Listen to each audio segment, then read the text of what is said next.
Hip pain లేదా తుంటిలో నొప్పి ఇది ఎక్కువ మంది వృద్ధులకే వస్తుంది. అంటే 40-50 ఇయర్స్ తర్వాత ఎవరికైనాను జాయింట్స్ అరగడం వల్ల మనకు ఇండియాలో ఎక్కువగా మోకాళ్ళ అరుగుదల ఉంటుంది. వెస్టర్న్ ప్రదేశాల్లో అంటే కోల్డ్ కంట్రీస్లో హిప్ పెయిన్ కూడా చాలా ఈక్వల్గా ఉంటుందన్నమాట. అంటే ఇప్పుడు మేము ఆపరేషన్స్ చేస్తే 50% హిప్స్ ఉంటాయి, 50% నీ జాయింట్స్ ఉంటాయి.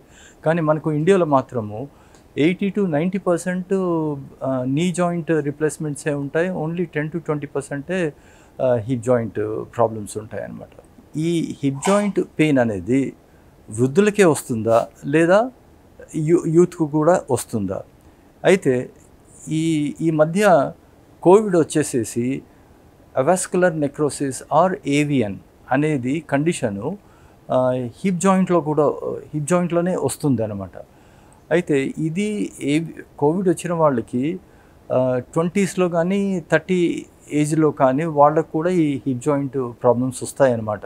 ఈ మధ్య ఎలా అయ్యిందంటే ఈ యంగ్స్టర్స్ అంటే 20s 30స్లో ఉన్నవాళ్ళు హిప్ జాయింట్ పెయిన్ అన్నారంటే ఫస్ట్ ఏవియన్ ఈ అవస్కులర్ నెక్రోసిస్ ఉందా లేదా అనేసి ఎక్స్రే చూడడము, ఎంఆర్ఐ తీసి చూడడము, దానికి సంబంధించిన ట్రీట్మెంట్ కానీ మొదలెట్టడం అనమాట. అలా యంగ్స్టర్స్కి కూడా ఈ మధ్య ఎక్కువగా అయిపోయింది ఈ హిప్ ప్రాబ్లమ్స్ అనమాట.